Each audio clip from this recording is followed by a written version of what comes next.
Scottie Nell Hughes, a Trump supporter, is here with us. As you just heard, Donald Trump's rivals are firing back at this charge against the campaign manager. What do you make of this? Well, of course, the only reason why we're talking about this is because it is the front runner of the GOP, a very controversial front runner. But the truth is, if you walk down Times Square, you're going to see what now, according to Florida, very light law is assault and battery. You know, this is not anything that you and I might not face going down a crowded room.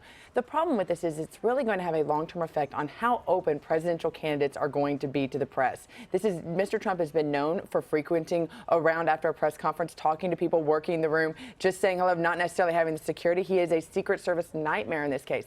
I think the policy is going to change after this because of situations like this, and this is very, very sad. Scottie, how do you justify Lewandowski coming, grabbing her, and then seeing those alleged bruises on her arms when she is in a press area? She's trying to ask a question. She's clearly been credentialed and been allowed in there, and she's working for a conservative website. So here she is getting ready to talk to Trump.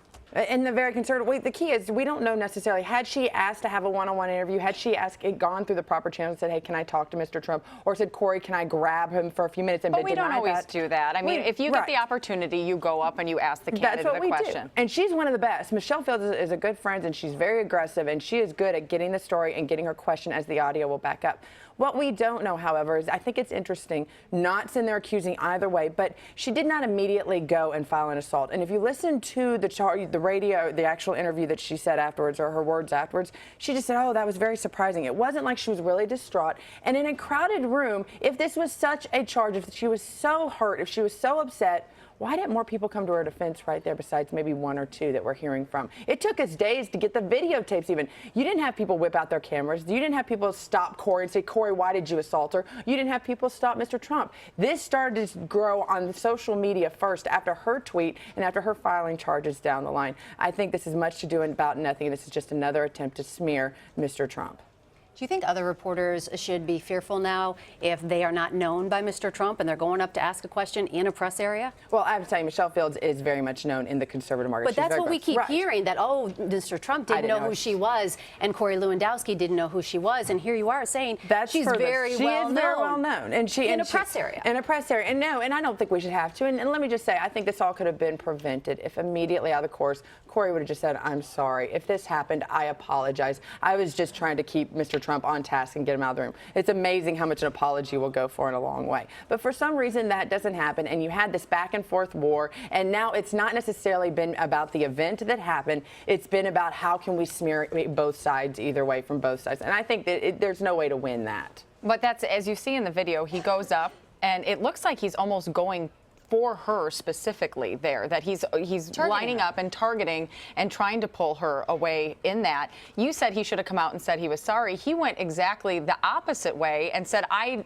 didn't do this. And I never met her. And I never met her. So what do you make of that? Well, that's up for Corey to say. I will say this. Corey is a good man. He's a father of 4, and he's always been nothing but respectful to the women when I've been around, been respectful to me. But at the same time, we don't know the dynamics of that room. They are on the campaign trail. His #1 job is to protect his candidate, which is Mr. Trump. So he might have been getting in there to get him out of that room. He had done a press conference. He had done a media availability, and Mr. Trump was on his way out working the room. And so you never know what exactly was going on, but that's, you know, why it's innocent until proven guilty, and we'll find that all out in a court of law. That's right.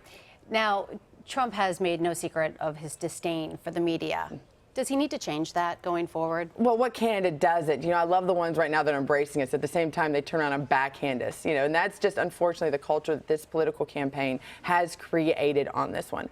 I don't know if he also praises the media. He respects media that respects him back. And I think that's the lesson that we have to learn with this case. I don't think he hates the media. In fact, he's the one that's been a part of the media for so long. I think the key is he felt like the media was his friends. Going into this whole presidential campaign, a lot of us pretty much liked him. A lot of these same people that are now going against him were some of his best friends at cocktail parties. And so I think he feels like there's been a loyalty betrayed, and he's taken it a little bit more personally than other candidates who usually keep themselves completely separate from the media have in the past.